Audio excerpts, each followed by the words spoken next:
कभी कभी ऐसा होता है ना यार, कि जब तुम कोई चीज़ काफ़ी लंबे समय से करना चाह रहे होते हो लेकिन तुम वो चीज़ कर नहीं पा रहे होते हो, तुम डेली सोचते हो, बस सोचते हो और सोचते ही रह जाते हो।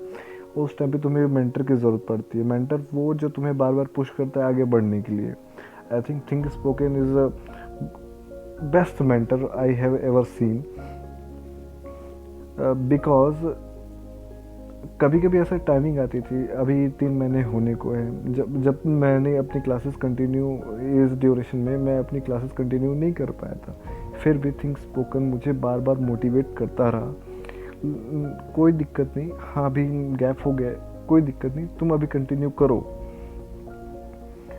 What happen in think spoken, it is a call session.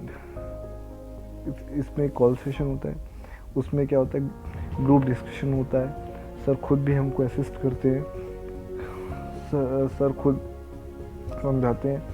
और मेनली ग्रुप डिस्कशन में होता क्या क्या है, ग्रुप डिस्कशन में एक तो सर होते हैं, एक मैं होता हूँ, और उसके अलावा 4 से 5 और स्टूडेंट्स होते हैं जो जिनका लेवल में मेरे इक्वली होता है।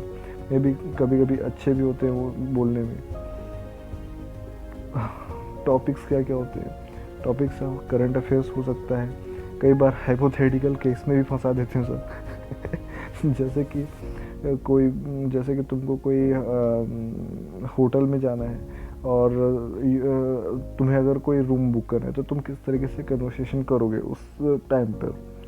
या तो तुम्हें कस्टमर का रोल दे दिया जाएगा और सामने कोई बंदा है तो उसे मैनेजर का रोल दिया जाता है। तो कभी कभी तुम्हें मैनेजर का रोल दिया जाता है और कभी कभी उसे कस्टमर का रोल दिया जाता है, तो उसमें कन्वर्सेशन होती है। कभी कभी मज़ा भी आता है, कभी कभी क्या बहुत मज़ा आता है उन सारी चीज़ों में। क्योंकि सारी चीज़ें अनएक्सपेक्टेड होती है। कभी कभी तुम्हें क्या बोलना है क्या नहीं बोलना समझ नहीं आता, और इसी से तुम तो यही प्रक्रियाएं होती है, यही सारी चीज़ें होती है जिससे कोई आदमी सीख पाता है। जब तक कोई बंदा उस केस पे, उस कंडीशन में फंसता नहीं है, तब तक वो बंदा उसके बारे में सोचता ही नहीं है। तो अब तक का जो जो मेरा एक्सपीरियंस रहा है थिंक स्पोकन में, वो बहुत ही अच्छा रहा है।